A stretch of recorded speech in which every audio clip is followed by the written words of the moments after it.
Good evening. I hope everyone's having a wonderful Wednesday today.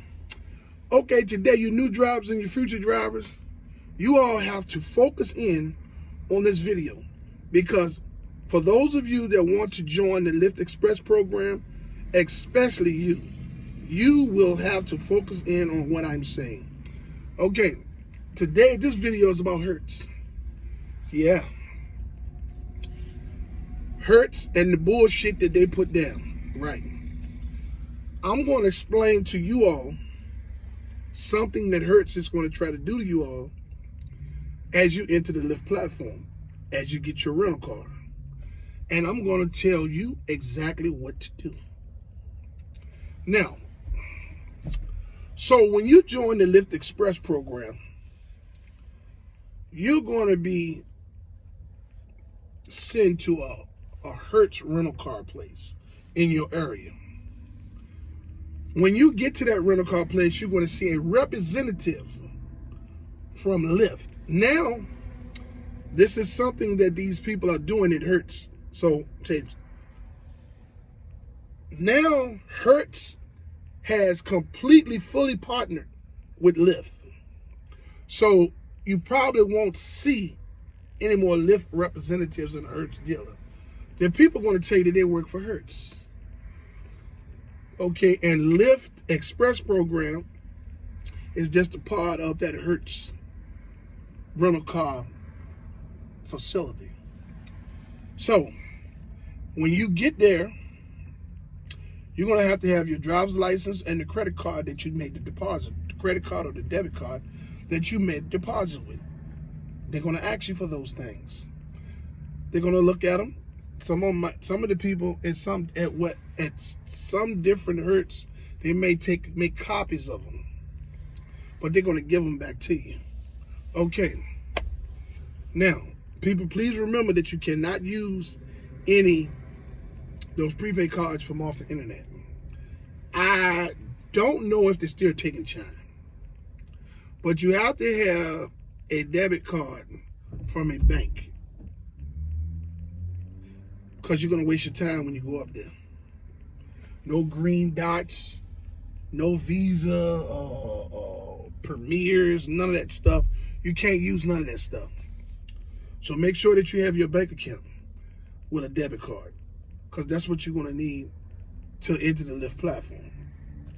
Okay, so when you get there, they're going to explain a lot of stuff to you about Hertz and about Lyft and the Lyft Express program. They're going to explain a whole lot of stuff to you about the maintenance of the vehicle and what your responsibility is as the driver. They're going to give you a couple of options to go and get the vehicle serviced. Now, when you enter the Lyft platform, the service is included with the vehicle. Anything's wrong with the vehicle, you just take it to one of the locations that they offer you. Now it's going to be a wait. And you got to remember, when you're in the Lyft Express program, every moment is money. So time is money. So you all is going to need to understand that you're going to have to exercise patience. Okay? Now, they're going to explain all that stuff to you about the maintenance. They're going to explain all that stuff to you about the insurance. Now, in the Lyft Express program, there is the maintenance and the insurance attached to the whole program. So, in my area, the Lyft Express program is $304 a week with a $500 deposit. Okay, your area, the deposit and your base weekly rate, rental car rate might be different. Could be $325, could be $286. You know, I doubt if it'd be any lower than that. You understand what I'm saying? But you're going to drop at least $280 per week. They're going to take that money first. This is how it works. You drive and you accumulate funds.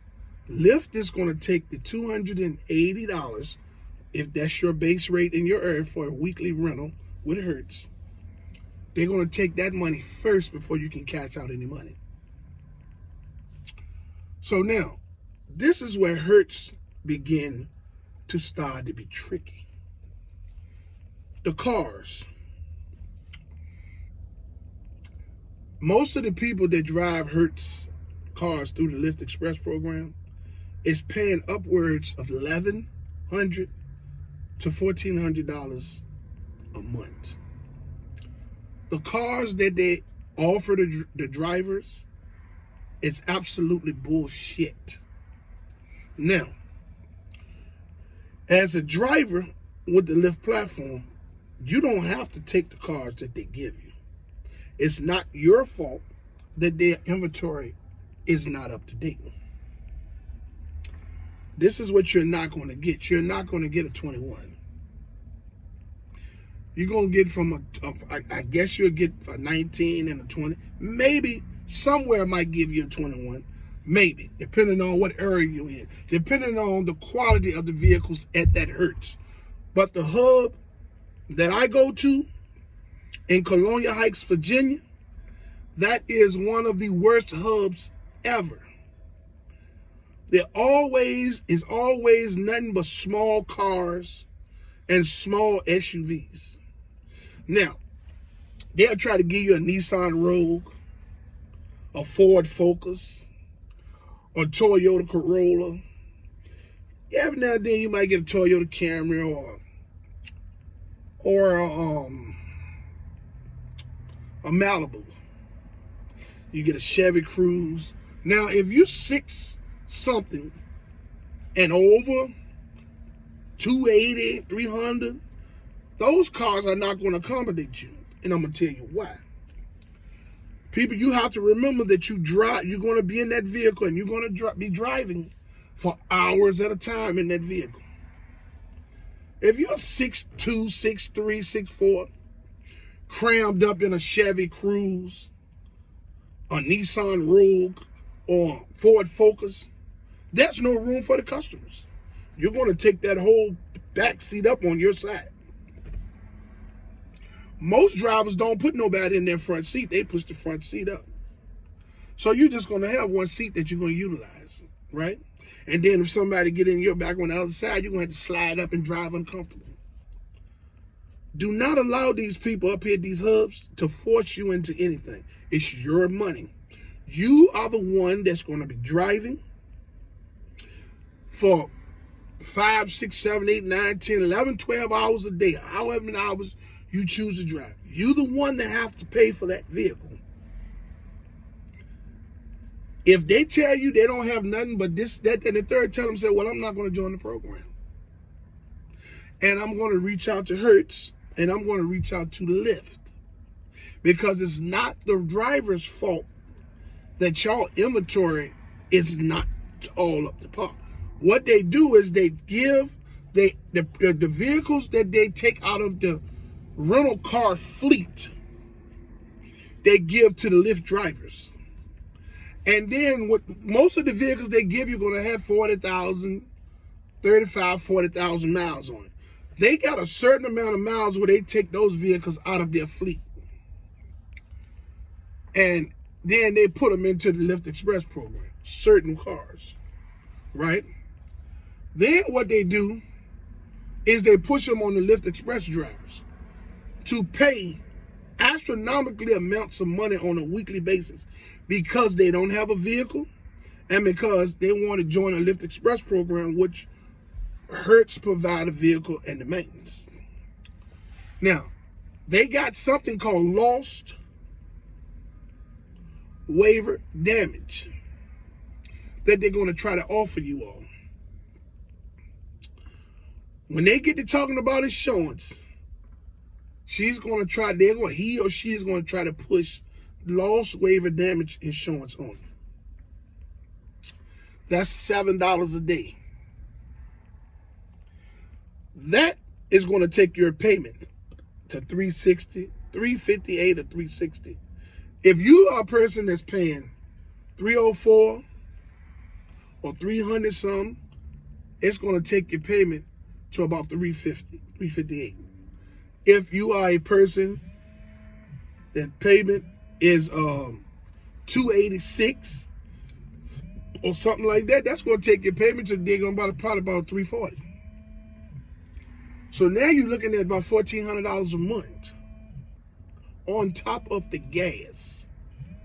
And they're going to try to give you, and that this if you accept that insurance, they're going to tell you that it's going to waive the $1,000 deductible, and they're going to tell you that it's best that you get that insurance. Now, if you're in an accident and someone hits you, the insurance that Lyft has with this program is going to cover you. They're going to tell you that you got to pay $1,000 deductible. Let me explain something to you.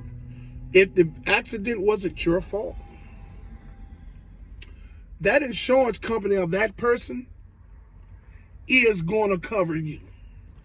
And the Lyft insurance covers the vehicle even if the person is uninsured that hit you. Hertz is trying to do everything they can as if they're not already getting enough money out of the drivers. They're trying to milk more money out of the drivers, and it's already hard out here for us to make these weekly payments. A lot of you all that's in these medium high demand to high demand areas, yeah, you probably can make your payment in 1 day or 2 days because you get a lot of bonuses to go along with it because they have to entice you to come out and drive to fulfill that demand in that area. But those of us that's in medium demand areas and low demand areas, man, we got this struggle. My advice to you all, do as you choose. But that $7, don't do it. It's just going to put more stress on you. And you're going to see what I'm talking about as you enter the Lyft platform as a driver in the Lyft Express program. Lyft is rock bottom. Uber is too. I've never driven for Uber, but I talk to a lot of the drivers. Lyft is rock bottom. The stock is probably less than $10. You know they're gonna make up all of that extra. If their stock was when they went public in 2019 or 2020, their stock cost $72 and some change. Now the stock is down to maybe $10.80 to $9.80, something like that. They've lost. They are mistreating drivers at an alarming rate. Those noises that these protesters and these strikers are making, that a lot of you all that have these rideshare channels that have been monetized claim that striking is not going to do any good, this is making noise because the stocks are falling. Stocks are falling. And although a lot of people don't support the striking and protesting efforts of Lyft and Uber drivers and gig workers, some change will happen. And even if no change don't happen, they get an A for F. They get an A for the effort that they put in to unselfishly fight for change for all drivers and gig workers. People, your new drivers and your future drivers, please pay attention. Hertz is going to try to offer you an additional $7 a week lost waiver damage insurance. My advice to you, don't take it. It's going to run your payment up and it's going to put more pressure on you. Everyone is not in a high demand area. Everyone is not in a high medium demand area. Lyft is dispersing the trips minimal. These challenges that they're offering you to drivers that has reached gold and platinum status, the algorithm slows down when they offer you these challenges. So if you have to do 75 rides to make $119 extra, it's going to take you, if you are able to, because those challenges starts on Monday and ends on Friday at 5 a.m. in the morning. So technically, you only have 4 days. 5 days. 4 days. Lyft and Uber, Lyft and Hertz is full of shit. You new drivers and you future drivers, please understand what you're getting into. It's more than just signing up on an app, getting approved, and coming out here jumping in one of these rental cars and going to pick up people. Here on my channel at Rideshare RealTalk, I give you detailed information on all the things that's going to happen with you inside the vehicle with the riders. And I give you tips on how to navigate through those situations, as well as I give you a lot of situations that's going to happen within the app and give you tips on how to navigate through those situations so that you all can be better prepared than I was as I entered the Lyft platform as a driver. I went through the hardship so you wouldn't have to go through it. I would like to ask all of you that haven't subscribed to my channel to like, subscribe, and hit the notification bell so you can stay in the loop for my latest video. Listen, I would like to say that I fully support the striking and protesting efforts of Lyft and Uber drivers and gig workers from city to city, state to state. I commend you all on your unselfish approach to getting change for everyone. I fully support you all 100%. Now, to you drivers out there, man, you be safe out there.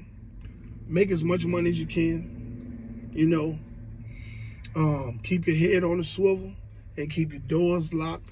Hey, man, and stay out of those bad crime areas or high crime areas. Until my next video, let's get this bread, baby.